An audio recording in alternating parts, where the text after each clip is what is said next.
Stop harassing me for money. We're over, my girlfriend shouted after I lent her $72,000 and caught her cheating. Then she filed a restraining order to avoid paying me, not knowing I'm well versed in financial law. My name's Robert, and I'm 34 years old. For many years I thought I was in a solid relationship built on mutual support and trust. It turns out I was just a convenient ATM with an emotional attachment. I work for a healthcare software company in San Diego, California. The salary is good and the job is stable. My girlfriend, Vanessa, was 31 years old. We had been together for several years before I realized she saw me as a fool. We met through a mutual friend at an event and started dating shortly after. When we met, Vanessa worked in marketing for a technology company. She made decent money, had her own apartment, and seemed to have her life in order. She was outgoing and fun. I loved her. We talked vaguely about marriage, about buying a house together eventually, and starting a family. Then, about 2 years into the relationship, Vanessa lost her job. Company-wide layoffs, simply budget cuts that eliminated her entire department. She was devastated. Understandably, that job had been a big part of her identity. After that, she started freelancing, marketing, consulting, social media management for small businesses, and content creation, struggling to get clients and piecing together income from multiple sources. It was unstable and stressful, and the money was inconsistent. I supported her throughout the process, first emotionally, listening when she vented about difficult clients, celebrating when she got new contracts, and assuring her that she would find stability over time. And financially, I started covering more of our shared expenses. I paid her full rent a few times when her income was particularly low. I paid for her groceries most of the time. I covered dinners out, utilities, and small things that added up. I didn't mind at the time. A relationship is about being a team. Sometimes one person needs more support, and you give it because you trust they would do the same for you. Then, about 4 months after her layoff, Vanessa asked me for a loan. She brought it up hesitantly. She said she was really behind on some bills. Her car needed repairs that would cost about 27,000 Mexican pesos. Rent was coming up, and she hadn't gotten enough contracts that month to cover it.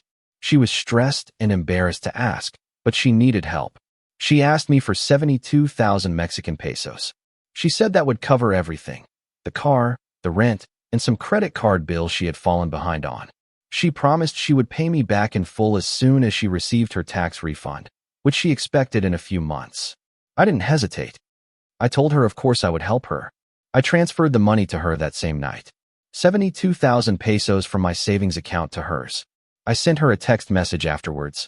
I transferred you the 72,000 pesos. Pay me back when you get your refund. No rush. I love you. She replied, "Thank you so much.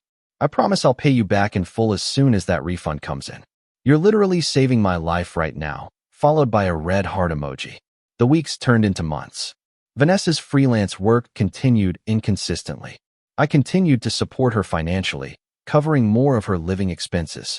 Then, about 2 months after I had given her the loan, she casually mentioned that her tax refund had arrived. She was excited because it meant she could breathe a little easier. She didn't mention paying me back. I waited a few days, thinking maybe she needed to take care of some immediate expenses first. A week passed. Still nothing. I brought it up gently one night. "Hey, now that you got your refund, do you want to talk about paying back that loan?" Vanessa's expression changed, and she immediately became defensive. She said she had had to use the refund for other things, that she was still behind on bills, that she would pay me back over time, but that she couldn't right now.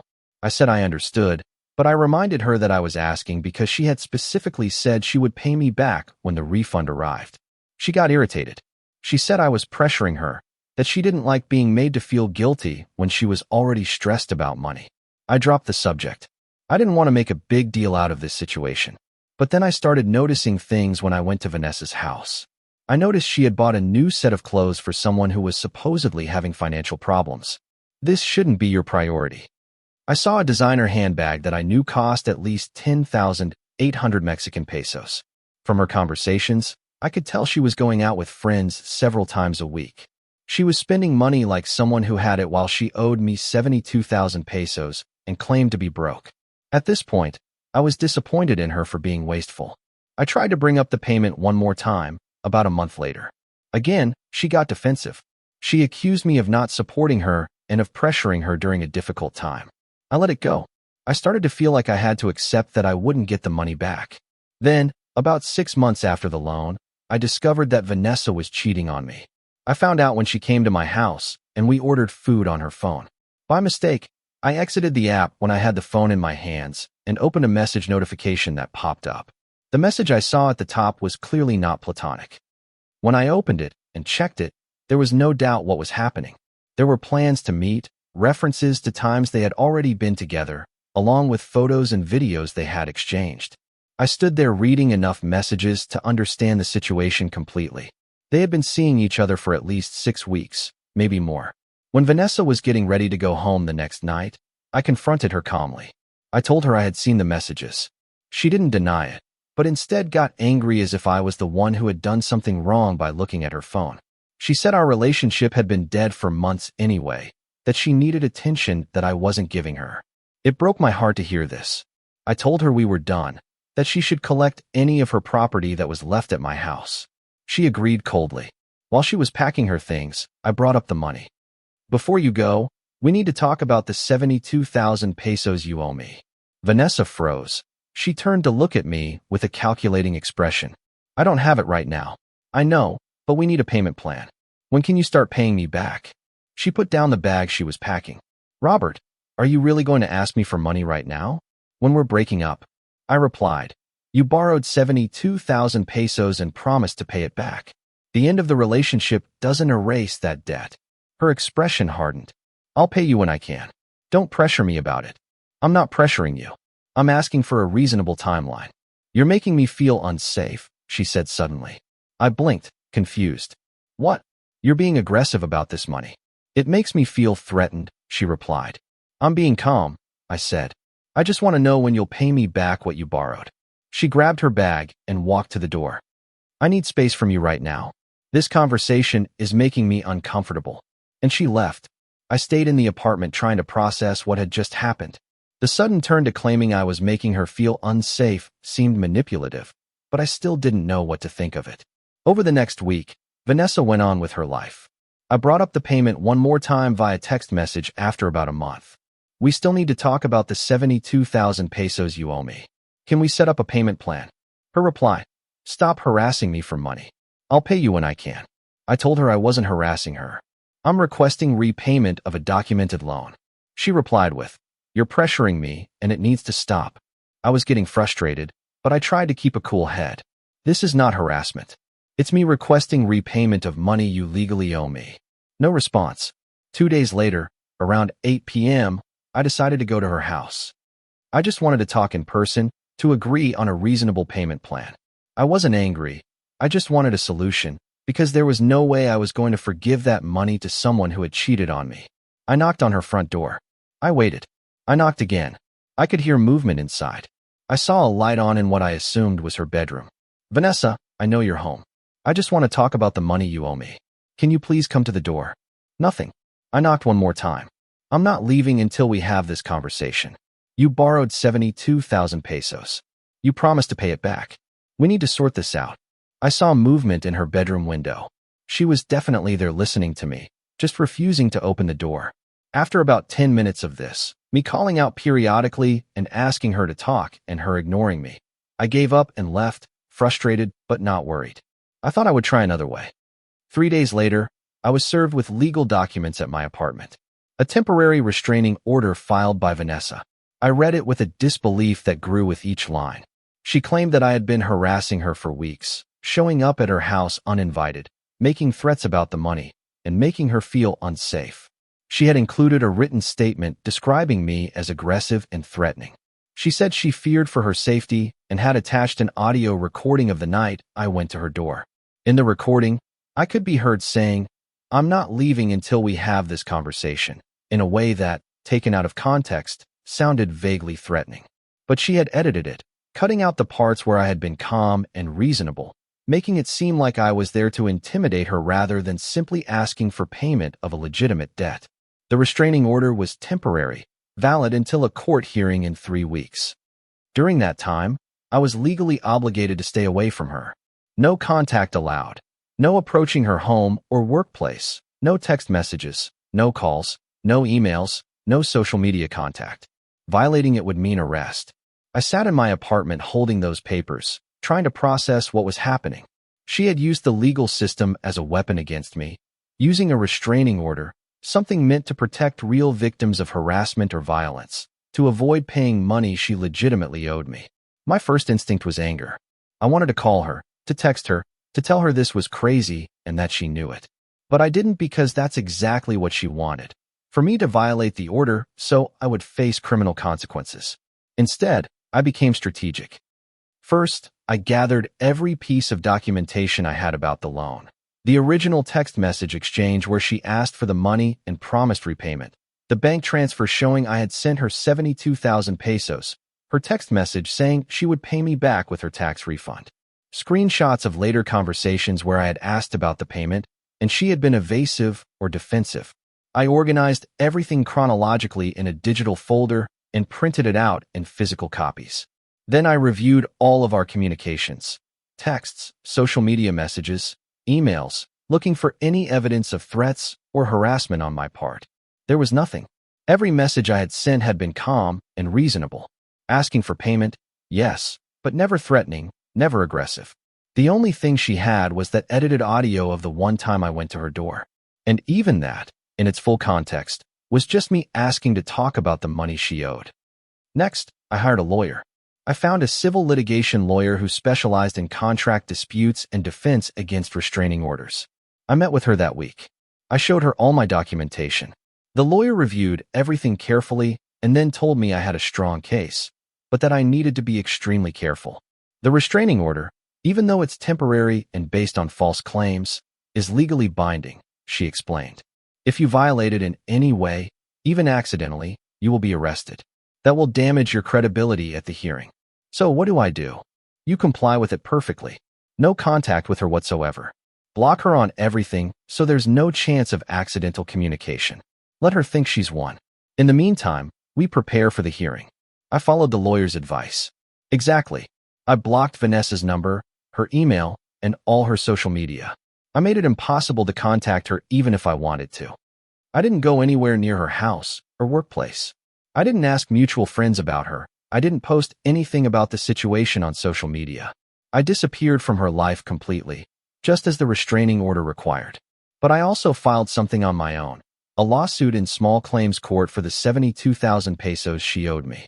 California's small claims court allows you to sue for up to 180,000 Mexican pesos. My case was simple. She borrowed money, promised to pay it back, and hadn't. I had written documentation of everything. My lawyer helped me file the paperwork. We included all the evidence, the texts, the bank transfer, everything. Vanessa would be served with the lawsuit separately from the restraining order. Then I waited 3 weeks until the restraining order hearing. I let Vanessa think she had successfully silenced me. The hearing finally arrived. We met at the county courthouse on a Tuesday morning. Vanessa was there with her own lawyer, a woman who apparently handled many restraining order cases. I was there with my own lawyer. The judge, an older woman, called the case and asked Vanessa to present her evidence as to why the restraining order should remain in effect. Vanessa's lawyer went first. She claimed that I had been harassing Vanessa for money for months, that I had shown up at her house uninvited and refused to leave, that I had made statements that made her fear for her safety. They played the edited audio recording of me at her door. The judge listened to it and asked, "Is there any evidence of actual threats?" Her lawyer hesitated slightly. "Your Honor, the defendant's behavior and tone constitute harassment. He showed up uninvited and refused to leave. That is threatening behavior." "But were any explicit threats made?" the judge asked. Once again, Vanessa's lawyer replied, "His insistence and refusal to leave created a threatening environment." The judge didn't seem impressed, but she let her continue. They showed text messages where I had asked about the payment, taken out of context to make it seem like I was obsessively contacting her for money. But they couldn't show any real threats because I had never made any. Then it was our turn. My lawyer stood up and presented our case calmly. "Your Honor, this restraining order is being used to avoid payment of a legitimate debt. Mr. Robert lent the defendant 72,000 pesos with clear documentation of the loan agreement and her promise of repayment. When he asked for payment, she filed this false restraining order to silence him." My lawyer showed the judge all of our documentation. The original loan request and promise of payment, the bank transfer, the complete history of text conversations showing that all my payment requests were calm and reasonable. She also showed that I had filed a small claims lawsuit for the debt, proving that this was a financial dispute, not a harassment situation. The audio recording provided is edited and taken out of context, my lawyer continued. Mr. Robert went to her residence once to request a conversation about the payment. He knocked on the door and asked to speak. When she didn't answer, he left. That is not harassment. It is a creditor seeking payment. The judge reviewed all the materials carefully. She asked to see the complete history of text messages that my lawyer had printed out in its entirety. After several minutes, the judge addressed both parties, asking Vanessa if I had ever threatened her with physical harm. Vanessa hesitated before saying, "He made me feel threatened." The judge reminded her that that was not what she had asked, asking Vanessa again if I had explicitly threatened her with physical harm. Vanessa replied with a no. Vanessa claimed that I kept asking for money and that I had asked for it more than 3 times in 1 week. She claimed that when I went to her house, I refused to leave. But since she couldn't establish that I tried to do anything by force at her house, the judge was not impressed. She put down the papers and addressed both parties directly. This court is not the place to resolve financial debts or personal arguments. Vanessa, you borrowed money from Mr. Robert with a documented promise of repayment. He has every right to seek payment through the proper legal channels, which he has done by filing a small claims lawsuit. She looked at Vanessa sternly. Filing a restraining order to avoid paying a legitimate debt is an abuse of this court's protective measures. These orders exist to protect people from genuine threats, not to be used as a weapon against creditors. The judge reviewed the documents one more time and then delivered her ruling. The temporary restraining order is dissolved immediately. Mr. Robert is free to proceed with his small claims case without restrictions. Vanessa is lucky I'm not imposing sanctions on her for filing a frivolous restraining order. I suggest you settle the debt you owe before the small claims hearing. She banged her gavel. Court is adjourned. I felt a wave of relief wash over me. Vindication. Vanessa looked stunned. Her lawyer quickly gathered the papers, clearly wanting to leave. My lawyer turned to me. Perfect outcome. Now we focus on the small claims case. I thanked her as I watched Vanessa and her lawyer leave the courtroom without making eye contact. 3 weeks later, we had the small claims hearing. We had a different judge, a middle-aged man. I presented my case, showed all the documentation again, the loan agreement by text, the bank transfer, Vanessa's written promise to pay with her tax refund, and the evidence that she had received the refund months ago. My lawyer wasn't necessary for small claims. People usually represent themselves, but she had coached me thoroughly on how to present the case. Vanessa represented herself. Her lawyer apparently didn't handle small claims cases. Vanessa tried to make it emotional. She said I was trying to control her financially, that the loan had been a gift, not a loan, that I was using the courts to harass her further. The judge interrupted her. Do you have any written proof that this was a gift instead of a loan? No, she replied. She promised in writing to pay it back, the judge added. I said I would when I got my tax refund. But Vanessa struggled to finish the sentence. So, the judge shot back. And did you receive your tax refund? Vanessa was silent. Answer the question, please. Yes, she said. And how much did you pay Mr. Robert? The judge asked. Nothing, but I had other expenses. That's not relevant to whether you owe the debt or not, the judge said firmly. The evidence clearly shows that you borrowed 72,000 pesos with a written promise of repayment. You acknowledged the debt several times, received funds that you specifically said you would use for repayment, and chose not to. He reviewed the documents one more time and then delivered his judgment. I rule in favor of the plaintiff. Miss Vanessa, you owe Mr. Robert 72,000 pesos plus 1,350 pesos in court fees. Total judgment, 73,350 pesos. He looked at Vanessa. You have 30 days to pay in full or arrange a payment plan with the plaintiff. Failure to pay will result in wage garnishment or a bank levy. Another bang of the gavel. I had won. Vanessa quickly left the courtroom, her face red, clearly humiliated. I felt satisfied. This whole situation had been stressful and frustrating, but I was satisfied that justice had been served. 30 days passed. Vanessa didn't pay, She didn't contact me about a payment plan. She simply ignored the judgment completely. So I went back to my lawyer. I asked her what the next steps were to actually collect the money. She explained the process. I could file for a wage garnishment if Vanessa was employed, or a bank levy if she had funds in a bank account. Through some basic research, checking her still public social media, I confirmed that Vanessa had gotten a full-time marketing job at a mid-sized company. She was no longer a freelancer, which meant she had a regular salary that could be garnished. My lawyer filed the paperwork for the wage garnishment. The court approved it. The order was sent to Vanessa's employer's payroll department. Starting the following month, a portion of Vanessa's paycheck, calculated according to California's wage garnishment laws, would be automatically deducted and sent to me until the full judgment was paid. She would have no choice, no way to avoid it. Every payday, she would see the money leave her account and come to me. The garnishment began about 6 weeks after the small claims judgment. I received the first payment by direct deposit from the court system, then another the following month, and another. At this rate, it would take about 18 months to fully pay off the debt plus court fees, but I didn't care about the timeline. I cared that she was being held accountable, that she had tried to use the legal system as a weapon against me and had failed. Her restraining order had been dissolved with a judicial warning about filing frivolous lawsuits. She had lost the small claims case with a public judgment against her. Now she had to watch a portion of every paycheck go directly to me for the next year and a half. Her plan had backfired spectacularly. I thought about all this one night as I looked at the latest garnishment payment notification. Vanessa had thought a restraining order would silence me, that I would be too afraid of the legal consequences to pursue the debt, that it would allow her to get away with the 72,000 pesos she legitimately owed me. But I hadn't violated the order. I had followed it perfectly. I had used the time to build my case, gather evidence, and file my own legal action. I had let her think she had won while I quietly prepared to destroy her strategy. And when we finally faced each other in court, the truth was obvious to both judges. She was the one manipulating the system.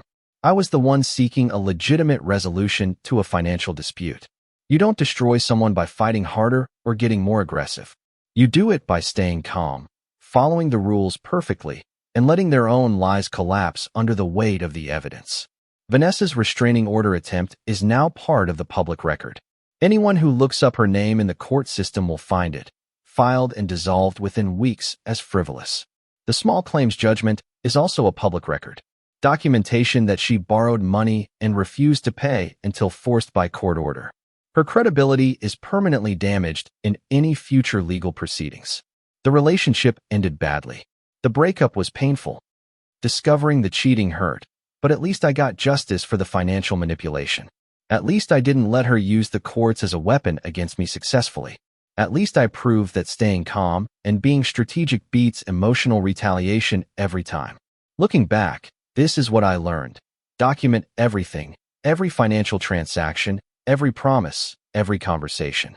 You never know when you'll need proof to protect yourself. Stay calm when someone tries to manipulate you. The angrier and more aggressive you get, the more you play into their narrative. By remaining composed, I maintained credibility while Vanessa's claims fell apart. Comply with legal orders perfectly, even when they are unfair. The restraining order was based on lies, but violating it would have only hurt me. By obeying it completely, I showed the judge that I was reasonable, while Vanessa was manipulative. Use the system properly instead of fighting against it. I could have tried to confront Vanessa directly or pressure her through mutual friends. Instead, I used the small claims court, the proper legal channel for debt collection. Let people's lies destroy themselves. I didn't need to convince the judges that Vanessa was lying. I just needed to present the truth clearly and let them see the contradictions in her story. Patience wins. It took months from the loan to the final garnishment order. But by being patient and strategic, I got a better outcome than any amount of angry confrontation would have achieved. Some people will try to use anything as a weapon against you, even systems meant to protect victims.